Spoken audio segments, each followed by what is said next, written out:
Hai semuanya, gimana kabar kalian? Semoga selalu dalam keadaan baik. Jadi welcome back teman-teman di Integration Channel, dan ini adalah segmen analisa kripto, segmen dimana kita akan mengulas untuk koin-koin yang udah teman-teman request di kolom komentar channel YouTube ini. Thank you banget, kita udah dapat banyak sekali requestan yang masuk, dan hari ini kita akan bahas untuk requestan dari Bang Herdian, yaitu chain flip. Sama satu lagi kita akan bahas requestan dari Bang Summerwin TV. Gue masih nyangkut di MKR 140%. Oke, kita akan coba untuk analisa MKR ya. Ini sangkut 140% ini dalam posisi cuan apa loss nih, teman-teman. Jadi kalau kita lihat, ya menarik ya. Kita akan langsung masuk ke pembahasannya dulu dari chain flip atau nama tokennya adalah flip. Aku cek ini koin baru ya, baru rilis di bulan November 2023. Berarti tanggal 23. Berarti umurnya baru 2 minggu kurang lebih ya. Em, Hari ini harganya ada di kisaran 100 ribuan, teman-teman. Marketnya udah naik sekitar 176%. Sejak awal rilis sampai sekarang, pertama kali rilis harganya cuma ada di 38.900 dan sekarang harganya sudah ada di 100 ribu.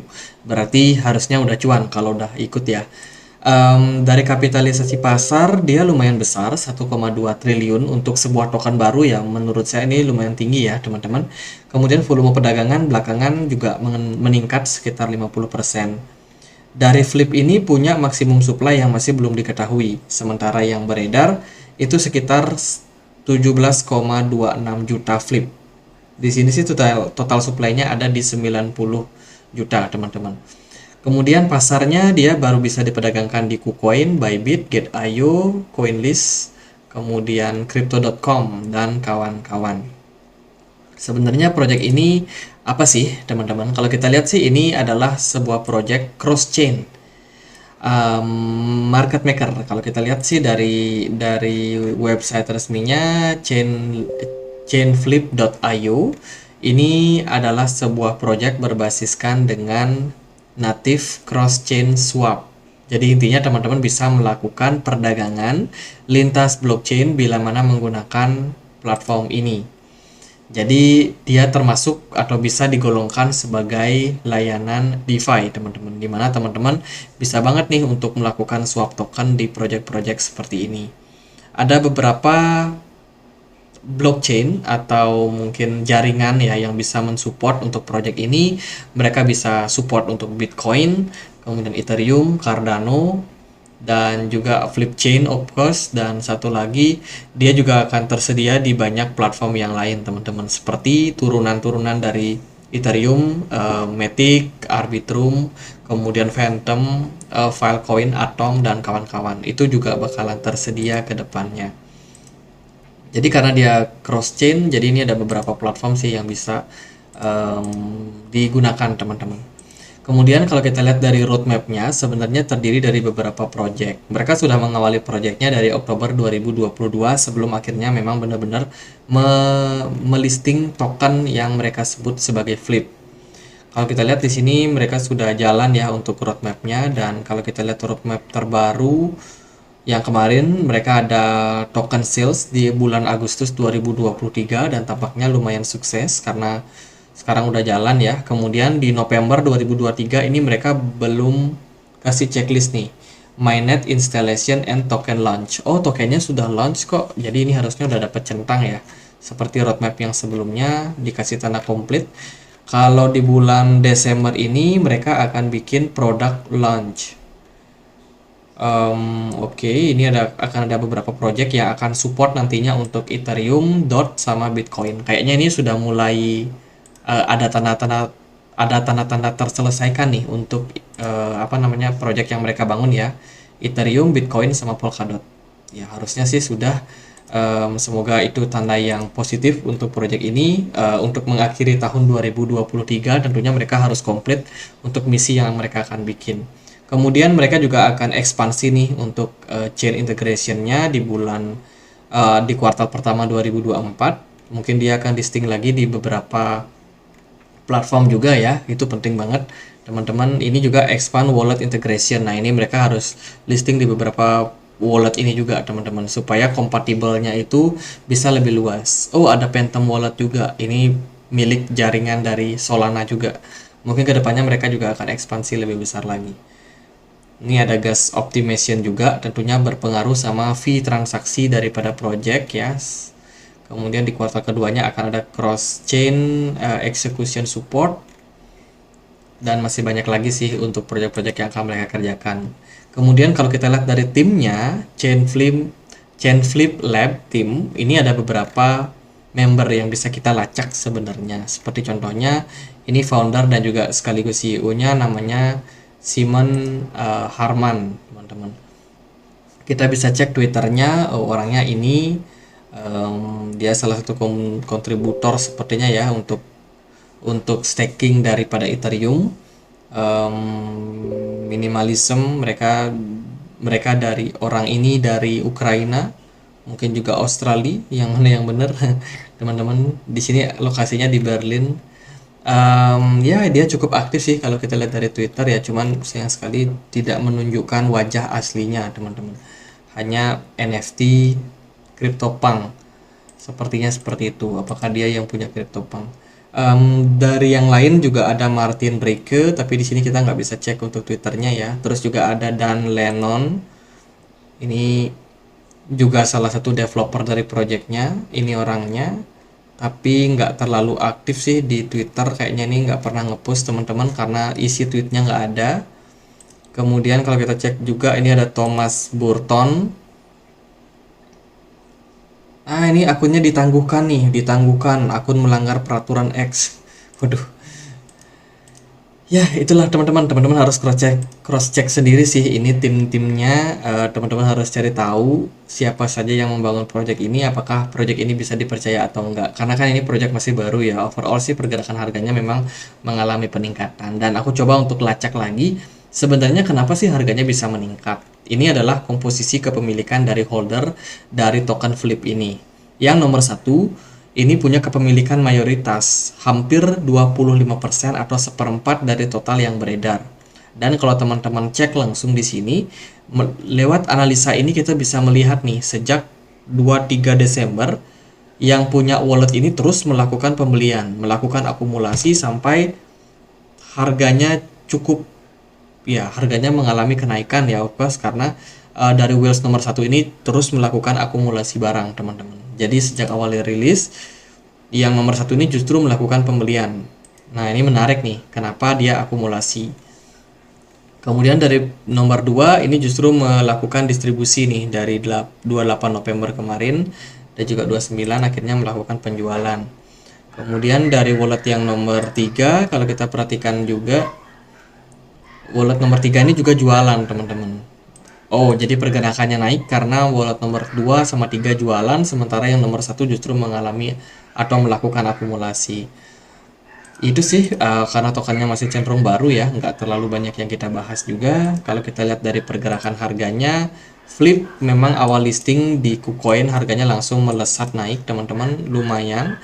Kenaikan yang terjadi ini sudah menimbulkan keuntungan juga bagi teman-teman. Kalau kita perhatikan dari jangka waktu pendek, so far pergerakan dari Flip ini ditunjang sama volume smart money yang cukup oke. Kemarin dia sempat menyentuh level 7 dolar, tapi sekarang udah turun balik ke kisaran 6,4 dolar.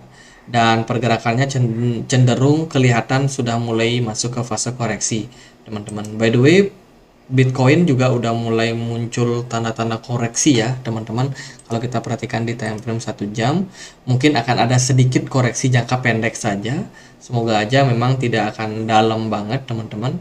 Dan mungkin ini akan men-trigger juga nih untuk token-token seperti Flip juga, karena dia termasuk altcoin ya. BTC dominance-nya udah naik tinggi banget. Jadi udah waktunya buat koreksi dulu jangka pendek setelah kenaikan yang terjadi pada Flip ini. Overall saya rasa project ini masih teman-teman harus pantau karena dia masih cenderung baru, jadi ya secara fundamental bagi saya belum teruji. Tapi kalau teman-teman sudah melihat progres yang mereka lakukan ke depannya, akan ada beberapa upgrade yang akan mereka lakukan ya, dan tentunya update di Twitter itu sangat-sangat penting. Jadi silakan dikepoin aja Twitternya, mereka bikin apa yang akan mereka kerjakan ke depannya, supaya kita bisa tahu nih apakah mereka sudah berada dalam record yang benar, track record yang benar, atau justru mereka malah ya keluar daripada apa yang mereka sudah komitmenkan sejak awal. Em, Ya itu sih, flip udah mulai masuk ke fase koreksi. Teman-teman bisa tunggu mungkin yang minat untuk entry. Di sini sebenarnya ada beberapa level yang menarik. Teman-teman sebagai level support resistance yang terdekat saat ini yang kuat ya itu adalah resistance di kisaran 5,9 dolar. Sementara kan harganya baru di 6,4. Jadi masih ada opsi untuk kembali melanjutkan penurunan sampai kisaran 5,9. Level tersebut menurut saya menarik. Level support yang kedua yang menarik yaitu di kisaran 6,4 dolar. Ini juga bisa menjadi salah satu level yang mana teman-teman boleh untuk manfaatkan jika mana tertarik sama project dari Flip ini. So far ya dipantau dulu lah karena dia juga masih cenderung baru.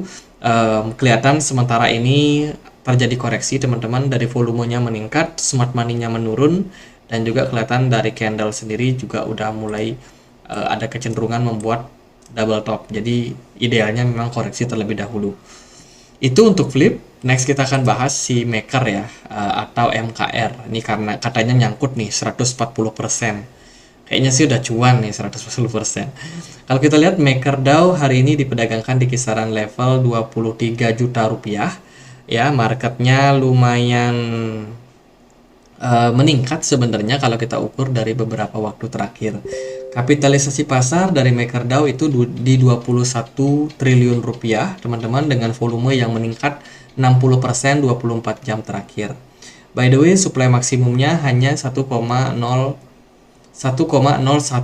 juta MKR, sementara yang beredar itu sekitar 918 ribu. Teman-teman, bisa dibilang nggak terlalu banyak ya supply yang beredar, dan dia sudah mau mendekati maksimum supply-nya. Dari pasar yang bisa memperdagangkan, MakerDAO ini sudah listing di exchange besar seperti di Binance, Coinbase, KuCoin, Kraken. Jadi untuk likuiditas saya rasa nggak ada yang masalah sih untuk project ini. Di Twitter mereka juga cukup aktif, ada beberapa kegiatan yang mereka lakukan. Salah satunya adalah ya semacam konferensi gitu ya teman-teman, menyambut beberapa member atau beberapa ya antusiasme dari kripto lah teman-teman. Mereka ya mereka tentunya penting banget untuk menyebarkan nih project mereka itu apa dan mereka ngerjain apa untuk saat ini. Menurut saya ini masih cukup menarik sih untuk si Maker ini. Kemudian kalau teman-teman lihat ya, berita terbarunya Maker ini ada kaitannya sama real world asset RWA teman-teman. Narasi ini tentunya sangat-sangat positif yang bergulir sejak Juli 2023 kemarin. Ini ada beritanya bahwa MakerDAO sekarang sudah bisa menghasilkan 80% keuntungan dari real world asset. Kalau kita lihat dari sini, ini adalah komposisi project-project yang dimiliki oleh Maker. Dia punya RWA, terus punya stablecoin juga ya. Terus juga ada money market, pasar uang teman-teman, liquidity pool, kemudian juga ada beberapa jaringan seperti Wrap Bitcoin sama Ethereum. Kalau kita lihat dari total keuntungan mereka, ternyata keuntungan lewat RWA ini jelas mengalami peningkatan sejak April 2023. Mungkin jumlahnya akan meningkat sampai sekarang. Namun dari MakerDAO sendiri melihat bahwa ya mereka cukup khawatir sebenarnya dengan hal ini. Kenapa? Karena sejak awal peluncuran Maker itu tidak ada niat untuk nyambung atau collapse ke RWA. Nggak ada niat pada awalnya, tapi ternyata seiring berjalannya waktu mereka coba untuk masuk ke market-market RWA teman-teman, dan sekarang komposisinya ternyata sudah mulai membesar, terutama untuk kasus US Treasury Department atau obligasi pemerintah dari Amerika Serikat. Nah mereka takut nih dalam sebuah keputusan ya, mereka itu takut nasib mereka nanti ke depan akan seperti Tornado Cash yang sudah collapse teman-teman, dan tentunya mereka coba untuk beralih pelan-pelan ya. Jadi mengikuti seperti apa yang dilakukan oleh Centrifuge sendiri sebagai salah satu protokol yang juga sama-sama punya sentimen soal RWA. MakerDAO sekarang growth untuk RWA activities, dan ini tentunya merupakan sebuah upaya dari mereka supaya bisa tetap tetap relevan untuk kondisi dari market. Jadi MakerDAO sekarang ekspansi ke RWA, teman-teman exposure-nya dimulai dari bulan Mei dan sampai sekarang masih terus berlanjut. Dengan demikian saya rasa sentimen dari maker ini bakalan cukup kuat. Kalau kita lihat langsung dari Etherscan, mereka cukup kuat di governance kontrak, governance strength, teman-teman dengan kepemilikan token sampai 17% ya dari total token yang beredar. Artinya adalah token ini benar-benar dipegang oleh komunitas, teman-teman. Sangat-sangat kuat dari komunitas dari makernya atau dari internal maker lah kita bilangnya. Dan sisanya baru terdistribusi di beberapa wallet teman-teman yang juga ngehold token ini dengan jumlah kepemilikan yang cukup banyak. Kalau kita lihat dari holder-holdernya cukup aktif dalam hal melakukan akumulasi. Di sini kita bisa melihat sebuah sentimen yang positif sebenarnya bila para holder terus melakukan akumulasi seperti ini. Ini chartnya terus mengalami kenaikan. Jadi kalau opini saya pribadi melihat maker masih akan punya potensi untuk kedepannya. Teman-teman ya sabar aja kalau misalkan harganya mungkin ada fluktuasi dalam jangka waktu pendek. Kalau kita perhatikan dari pergerakan chart 1 jam terakhir, ya memang ada koreksi ya teman-teman dari market Bitcoin koreksi, BTC dominance naik ekstrim teman-teman 2%, tinggi banget. Dan kalau kita lihat sih dari pergerakan saat ini, maker overall sudah mulai membaik teman-teman. Kemarin dia sudah ada double bottom di sini, breakout, dan sekarang tampaknya sudah mulai mencapai beberapa level target terkait dengan double bottom ini. Jika kita ukur ya, ini tarik dari sini ke sini, harusnya sih targetnya cuma di kisaran 1.470 rupiah saja teman-teman. Kemarin dia sudah sempat naik sampai 1.600-an. Jadi udah waktunya koreksi sih untuk market karena udah naik cukup tinggi juga. Taking profit dulu itu mungkin bisa terjadi pada kondisi saat ini teman-teman. Kalau teman-teman perhatikan dari smart money dari maker ini sebenarnya dia sudah mengalami penurunan. Di sini teman-teman lihat dari Agustus smart money-nya sangat tinggi. Waktu itu harga maker cuma di sekitaran 1000-an. Semakin ke sini smart money-nya semakin mengalami penurunan, ya kan? Jadi di sini ketika harganya naik ke 1.500, smart money-nya sebenarnya sempat naik tapi nggak berlangsung lama, akhirnya turun-turun. Dan sekarang pun juga ini udah mulai mengalami penurunan lagi smart money-nya di bulan November. Di sini harga maker bisa bertahan di kisaran 1.500-1.400. Jadi memang idealnya jangka pendek akan ada koreksi terlebih dahulu untuk maker DAO. Target, nah kita coba lihat ya target kira-kira dari maker ini bisa kemana nih. Menurut saya sih pergerakan maker ini agak strong teman-teman. Maksudnya strong adalah dia kalau turun itu seperti ngerem. Ya, kalau kita lihat sih di sini cukup bahkan berpotensi cukup volatile sih. Teman-teman bisa perhatikan level support di kisaran 1291 ya. Itu level support pertama untuk maker, level support yang kuat teman-teman. Bila mana tembus level 1000 saya rasa masih bisa berpotensi untuk dikunjungi. Karena beberapa pergerakan memang maker ini sepertinya cukup terpengaruh lah sama sentimen-sentimen yang ada pada market. Dan target kita sih sebenarnya masih bisa ya untuk maker kalau jangka panjangnya untuk menembus level kisaran 1800 ini teman-teman. Ini adalah strong resistance buat maker DAO. Let's say kalau sentimen RWA nanti mulai diramaikan lagi, saya rasa masih bakalan sangat-sangat menarik sih untuk token ini. Semoga aja masih bisa naik ke all time high-nya seperti ke 6.000 dolar teman-teman. Jadi paling gitu aja buat flip sama MKR. Semoga videonya bisa bermanfaat, dan bila mana ada pertanyaan lain, ada koin lain buat dibahas, kalian bisa banget tulis langsung di kolom komentar channel YouTube ini. Gitu aja guys, dan akhir kata saya Andre, makasih.